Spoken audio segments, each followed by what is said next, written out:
guys, Century Productions. Welcome back to the Watchtower series. I think we're on episode 20 now, which is pretty insane. Hope you guys have been enjoying the content. We're just kind of doing a deep dive on toy photography and the stuff I've been up to as far as my setups and displays and my shots. And like I said, I hope you guys are digging it, and we are back on the table. As you can see here, I'm doing a little Thanos shot, or Thanos, or as I like to call him, Thanos. And the idea for this shot actually stemmed around the setup itself. I actually didn't know what characters I was going to put in this setup. I just kind of built the setup. I was looking at some of my past shots I've taken recently, and I realized I was missing a little bit of the foresty, outside kind of vibe type of shots. So I kind of wanted to switch it up a little bit, and I whipped out these grass mats here, which I don't think I've ever actually shot on. I have so many other grass mats that I guess these kind of just went into the back of my closet, and I kind of just rediscovered them, which is cool. I actually think they look really great on camera, and they're huge, man. It's two pieces of this like grass matting, and they're huge. So the setup goes probably like almost 2 feet to the wall back there. I'll show you guys a different angle here in a second, but like I said, I didn't know which characters I was going to put in this setup, and then I set it all up, and I put this like broken, I don't even know what this is. This is a 3D printed archway of like a window of like maybe a demolished building or something. So I threw that back there, and then I was trying to think of like what characters I would put in this setup, and you know, my mind immediately went to Shang-Chi and like Iron Fist. I don't know why. It's kind of got like this very martial arts kind of feel to this like area. And then I was looking at my little cosmic cube in my Detolf setups, and I saw Gamora, and then I immediately thought of Thanos. And then I was looking through some of my cutouts, and I found a cool Thanos cutout. It says right here, "To live is to gamble." And I was like, you know what? Maybe he's at the not the sanctuary where he goes to rest at the end of Infinity War. Maybe that's where he is. Maybe he's on another planet where he just killed half the population. He's talking to Gamora. Maybe he's on Gamora's home planet. I don't know. I was just kind of feeling Thanos for this setup, and I thought his colors, his yellow and blue, would just look really cool here. He was actually originally in this position right here. So I just thought it would look cool, so I just threw him in there and kind of set everything up, and it's actually a fun little setup. Alright, so we got the setup right here. As you can tell, it's a pretty big setup. I'm actually really happy about this because I felt stuck for a really long time with my forest setups. Like, they just didn't look exactly right, or if I did find something I did like, I tend to just reuse that exact same scene over and over and over again. And that's kind of just not my style. I don't like to just reuse something that looks good. I like to kind of innovate and push my setups and do something different. Variety is the spice of life, so I just like to kind of change things up a bit here and there. So we can see there's a lot of these fake decoration plants. Most of these are actually found on Amazon. You can see how they're kind of set up. You know, we want to eliminate spaces and stuff at the bottom of these plants so that when you're looking at the shot, you don't see any spaces underneath where light's creeping through. We want to eliminate like the edges of the back of the setup back here so you don't see any of the lighting underneath. So we're kind of just building our plants from the bottom upwards. That way it kind of encloses the entire setup, and it kind of pulls the viewer into the action, which is Thanos and Gamora here, and we just want the background plants and everything to kind of work to our advantage to help tell the story. We don't want anyone looking at any of those plants or anything back there looking for any like discrepancies or anything like that. So everything's very tightly planted and put in very specific places. As you can tell, this I know there's a very primitive way of pointing, but as you can tell, this plant back here, it's a fake bonsai tree, but it's just been tilted onto its side so that it appears just in the side of the photo, and you can see a lot of the stuff in the foreground and stuff in the background. You can tell that this base plate is actually raised up in the back there because, you know, we're shooting low, so we're kind of building stuff from the bottom upwards, adding layers. So it just kind of helps when you're setting up a scene like that.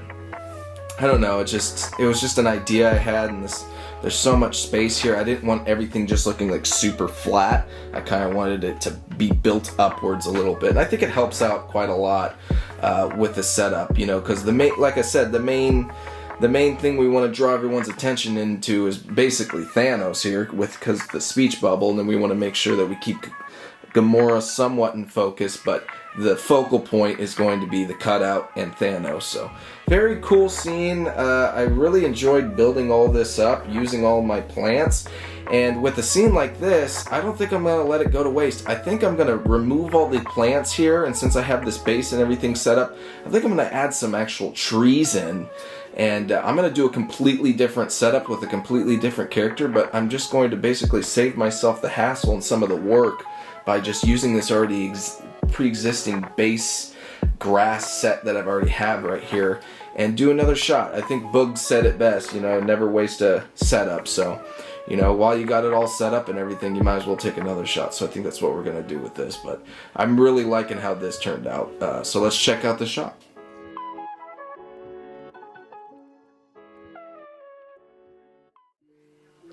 Alright, so we've moved on to another setup, but we kind of used a lot of already existing elements of the last setup, mainly the grass, the platform, the background, a lot of the lighting, even though I've reused the lights pretty much for every shot. What I've done different here, obviously, is I've added all these trees. I have a couple of these trees right here. These are from Mayron Studios, and then I forget where I got these trees in the back over there. I think I got them on eBay, or maybe I got them on Etsy or something, but I usually stick with just these two trees right here. These are my two primary trees that I use. They just look really great in photos. But it is nice to have those other trees in the back, because I can do stuff like this where I build a lot of depth, a lot of distance to the background. So it takes up a good amount of space, and it just really makes it feel like, you know, you're in a forest. So I think it's really cool. I went with Toad here just because I really love this figure. If you guys watched my top 10 video, I had him at, I think, number 3. I think he's just super poseable. He's a really interesting character, and I just really love messing around with that figure. So I whipped out a shield agent, and I had basically Toad just stomping on his back. And it worked out. It was kind of hard to pose the Toad right here. I did have to put some tack underneath his feet in order to secure him against the shield agent. And then I just played with some stuff in the foreground. Played with the helmet, the gun right here. Initially I had Toad using his tongue to pull the gun out, but the tongue isn't really very poseable, and it was hard to get it in a cool position, so I wasn't really able to do anything with that. A couple lights. There's a light right here. I got my little panel mini, and I'm just kind of sticking that right here, a little off camera, just to put some more light on his face. And then with these trees, even though the bases are really nice and they're really detailed, and you know, they look pretty accurate to what a tree trunk is, I tend to hide them just because, you know, on this base, in my opinion, it just wouldn't really look natural for a tree to be kind of looking like that. In the real world, they'd more than likely be buried under the ground. So what I tend to do is I tend to hide these tree trunks. You can see in the back, you won't be able to see any of the bottoms of the tree trunk. That helps separate, you know, how they look to the actual scene, and it kind of builds up from the bottom, so there's no spacing issues on the bottom. But basically what I've done is I've just taken this little extra tree trunk that came with these trees, and I just kind of place it right there in front and obscure the tree trunks. I mean, if I didn't have anything there, it wouldn't really be that big a deal, but as you can tell, I did the same thing over here with this tree. Actually, now that I'm looking at it, it doesn't look half bad not being obscured, but it's just something I've done. It's a tendency I've just been doing since I started taking pictures. Maybe I need to break that tendency, but this looks pretty cool. Let's take a look at a different angle from here. Alright, here we are from a different angle, and if you actually look at this Toad, he is slowly falling out of his position because the tack is actually not doing a super great job of holding him in place right here. It did for the few shots that I took, but I pretty much had everything already all set up.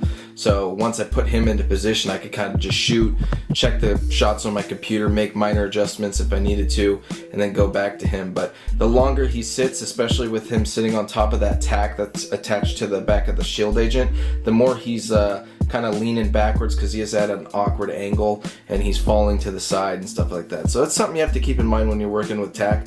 It is something that will hold, you know, your props or your figures in place, but only for so long. You know, the heavier the object is, the less likely that it's going to hold up that object for a long period of time, especially with these figures. And if you're using something bigger than a 6-inch figure, I mean, more than likely it's not going to hold it at all.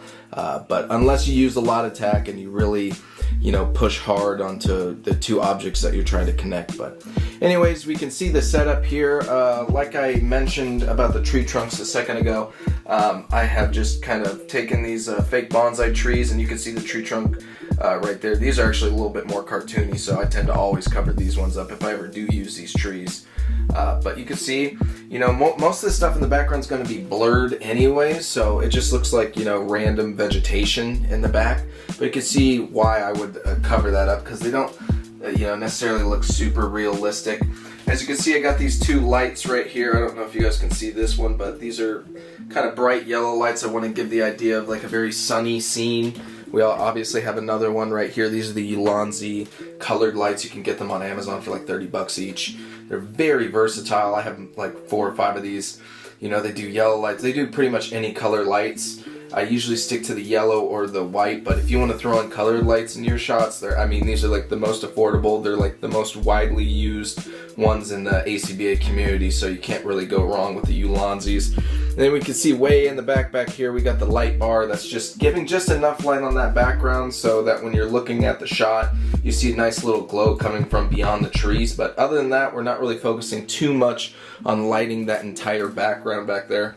And then one last thing I did is I put another light right here. This is one of my E-Mart lights. It's just a big light that covers a good amount of distance, and basically what that's doing is it's just lighting the entire area and just giving it a little bit more light, because if I just had these 4 regular lights right here, it kind of does look a little bit darker in the back over here, so I put that light on there just so it give it a little bit more light. But overall, it's a very cool setup, and I still think I'm going to do another shot with this. I'm going to switch it up maybe a little bit. I really like how all the trees and everything look right here, so I think I'm going to do a G.I. Joe shot next. I guess you guys will find out here in just a second, but this setup is just so dope. I don't want to waste it. I want to just keep shooting on it. It's so cool. So let's check out this shot though first.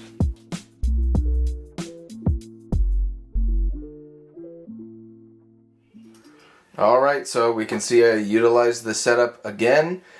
This time I'm using the G.I. Joe classified Rakondo figure. I actually just got this figure yesterday. It's actually a pretty cool figure. You know, most of these Joes are actually really nice. I've always had a hard time coming up with ideas for shooting them, or, you know, I don't really know too much about G.I. Joes. I just know that the figures are really cool, super articulated, and they look great, and they come with great accessories. So it's definitely a line I enjoy collecting and enjoy learning about. So I'm kind of stepping a little bit into trying to shoot them more and more. So this Rakondo was cool enough that I had this set up already. We all know that he's the jungle guy, you know, after I looked at his file card and found out he's like the jungle specialist. So comes with some cool accessories. He comes with his little bag right here, and he comes with that machete.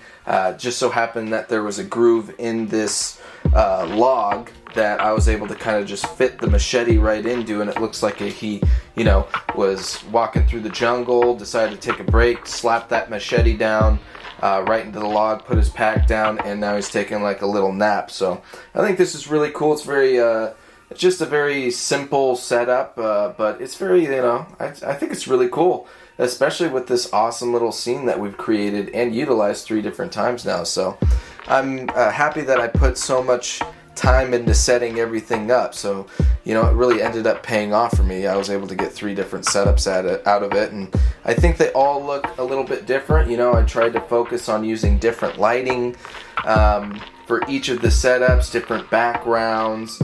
As you can tell from the very first shot that I used with this, it's a very, you know, all the brush and everything was very clear with the Thanos shot. And then when we went to the Toad, it was still a daytime shot, but we had all the trees and we had the action really focused on those two figures, and now it's like the day has ended here, and we're finishing up our shots with sun setting or the end of the day. And I think it's really cool, man. I really like the kind of the progression of this, even though it's three completely different figures. So very cool. We got to utilize cutouts in the first shot. We got to do an action shot for the second one, and now we're back on this very simple kind of like just nice little sunset type shot. So very cool. I'm not going to show you guys the other angle because you guys already got the idea. Obviously it's the same setup from the last one, but yeah, let's check out the shot. Very cool.